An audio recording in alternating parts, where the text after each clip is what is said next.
Yo, what's up guys? This is Kimberman from Kimberman Gunpla Studio, and today I got here all of the November 2025 overhauls ng mga mecha model collection. So, umpisa natin ang overhauls na ito sa mga Bandais and not so Bandais or yung mga Chinese model kits natin. So, lahat to nabili ko sa Shopee. And hindi pa ako order ngayon sa Mandarake and Hobby Japan kasi mas makakabura tayo ngayon sa Shopee. Mandarake and Hobby Japan, yan yung mga ano ko na lang, mga rare kits na mahirap hanapin sa Shopee Market. So diyan ko titingnan. But unfortunately, wala pa rin akong makitang rare kits ngayon, especially Mandarake. So dito muna tayo sa Shopee. So let's start it with my Bandai model kits, and I got here my Bandai for the month. This is the Yakushiki Kai, and yep, I bought it from the Bandai shop dyan sa Shopee, and this is about 2,400 if I'm not mistaken. So yes, ang ganda. Actually, this is a mass production type of Yakushiki. I already had the Yakushiki, which was a gift from my wife, and now I saw this mass production type. Better na partneran natin ng ibang version ng Yakushiki, yung original 2.0 natin. So there, my Yakushiki. And my Bandai here again, Gundam Leopard HG 1100. So isa sa mga antigo at rare to find kits. Actually, ang hirap maghanap nito. Mas gusto kong yung green na Leopard. Although I already reviewed pala. Sorry, this is not included in November. Bigla ko lang naalala. I already included it in the October review. So, hindi ko pa siya nabubuo. Kaya naisama ko tuloy ngayon sa November. So, again, I bought it from your classmate dyan sa Shopee Philippines. And I bought it around 2,500 if I'm not mistaken, kung naalala ko pa. Actually, nakalimutan ko na. Dami ko kasing backlog and very busy last month, October. So nakaligtaan ko itong buuin. So akala ko nabili ko this November. So di na natin kasama to. But still nice to include from your classmate. Then I got here my Z001-0. So this is the Jin Master Grade model kit. I think this is the Jin Miguel Ayman. Yes, this is the Miguel Ayman's Jin. Okay, yung orange version. So I bought it from Mech Player. At ito yung Chinese bootleg ng Master Grade P-Bandai din. P-Bandai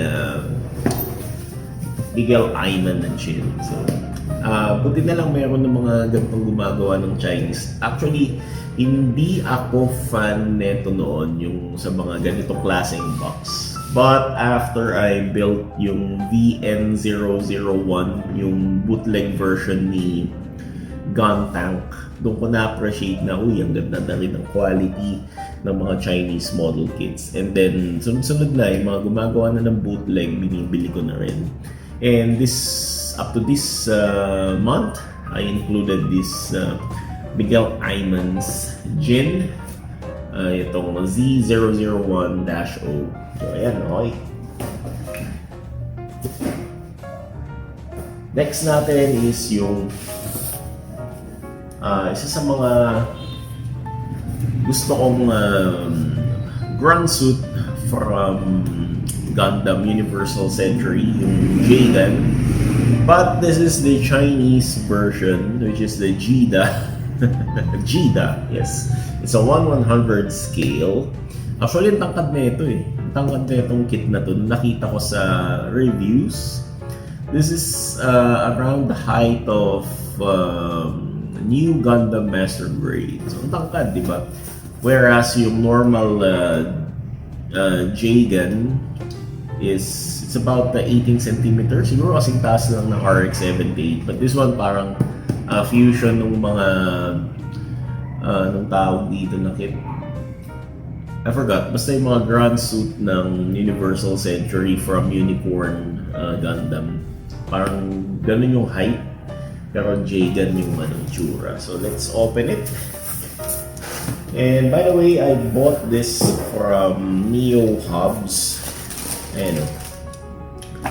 Maganda yung plastic quality niya. So it's the typical Chinese plastic quality. But if you're going to appreciate yung wrapper niya, it's like the wrapper from Bandai already. So ang ganda o. Bandai yung datingan ng wrapper nila o. Yung ganito. Parang panchichirya style. Galing dito. And even the instruction manual para na rin di ba? Para na rin sa Bandai. Galing. So, kudos to those manufacturer. And the box has the similarity from the Comet Industry or Comet Technology and also from Solomon Faisalis. Parang ganun yung mga estilo ng box nila, di ba? And last year I got the Galleon from Oldie. So this is I think a grunt suit or one of the antagonist kit from the Aztec Frontier Kynar. And ayun nga, I'm starting, sabi ko nga, I started collecting antagonist kit. So why not include those from other universes, Mecha Universe. Ito isa tong Aztec Frontier Kynar. And sorry for that. Those yung mga namimigay kasi yan ng mga ayuda from barangay. So ayan, naglilibot-libot sila. Nabigyan nga kami ng ayuda. Maingay lang, ang ingay nila, sorry. Ito nga, Galleon from the Skeleton Pirates. So I already bought the other Skeleton Pirates kit, which is the Dusak. So I am still waiting for the other one, the Armored Dusak. But now I bought, as of this month, I just bought this Galleon first. So, Galleon from Skeleton Pirates. Meron pa akong dalawang parating. So, i-include ko na lang to dito sa video. So, just wait and see. Ayun nga, ito na yung kasunod. So, dumating na yung dalawang kasunod nito. I got this Calamity Gundam. And I bought it from Hobby King or Hobby Toys. Yan, kay Hobby Wang from Shopee. So I bought it around 1,000 pesos. So pre-ordered siya. Although alam ko may mura nito kay Snapfit Collectibles, wala pang 1,000. Pero mas mabilis lang dumating kasi itong kay Hobby Wang. So excited na akong buuin to kasi actually gusto kong bumili ng Calamity Gundam na Bandai. May nakikita na akong around 2,700 something. Pero buti na lang. Nagkaroon ng bootleg version. So, I don't want to risk dun sa mahal na yon. Kasi, to be honest, hindi ko pet masyado yung yung Calamity, Forbidden, tsaka Raider. Gusto ko lang i-try ko yung tsura niya sana. Kaya I just want to start with the Calamity. Pero buti may bootleg na dumating. So yes, practicean na lang natin tong bootleg. Okay. And finally, makukumpleto ko na ang Gat Boys. Ayan na. Dumating na yung Blitz Gundam natin from Hobby Plus dyan sa Davao. region or Davao City yata sila eh. Nakakalimutan ko. Basta from Davao yan, Hobby Plus. Thank you so much. And I bought it around 1,900 plus. So murang-mura ko nakuha sa kanila. Compared dun sa mga dito sa Manila na mga 2,400 something ganyan. So good thing there's this 1,100 plus. Thanks for the voucher also ng Shopee. Mas bumaba pa. So there, I got the Blitz Gundam. Kompleto na yung Got Boys natin. Actually, sa Hobby Plus ko din nakuha yung Buster Gundam ko. So there, ayan, may magkapabayan na. Buster Gundam and Blitz Gundam.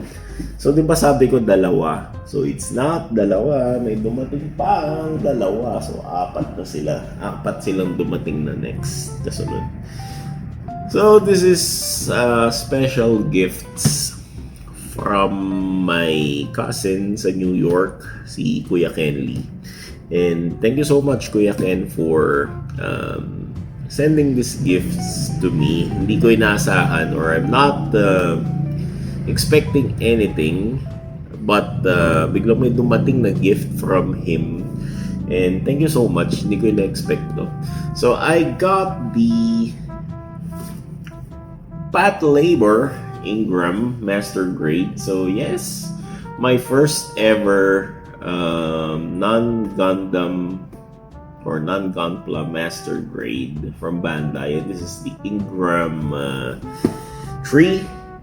Yes, the AV98 Ingram 3.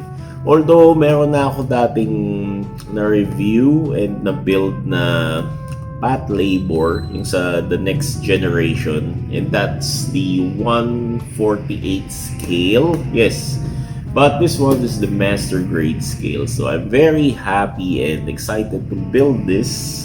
And meron tayong Pat Labor here, and I'm not expecting again gift ulit ni Kuya. This is the RX, or not RX, but the Gundam GPO2A, which is the tawag dito, Physalis. Yes, the Physalis. Actually, I got already the Solomon Physalis, which is a very good kit na build and na review ko na rin, but still nothing beats the Bandai Classic. So I'm not expecting to receive this. I was about to buy this also. But buti hindi ko pa binili. Buti na lang kasi may dumating na ganito. So I will not buy. Thank you, Kuya. Thanks, bro. And there, I got my two holy grails here from New York City. And they are the Pat Labor and the Gundam GPO2 Physalis. Yes, and classic na classic. Red Red Bandai pa sila. Ayan. Red Bandai. So keep building and keep on collecting. Enjoy your passion. Enjoy your builds. This is Kimmerman from Kimmerman Gunpla Studio, and this is my overhauls for November 2025. Good night. God bless. Take care.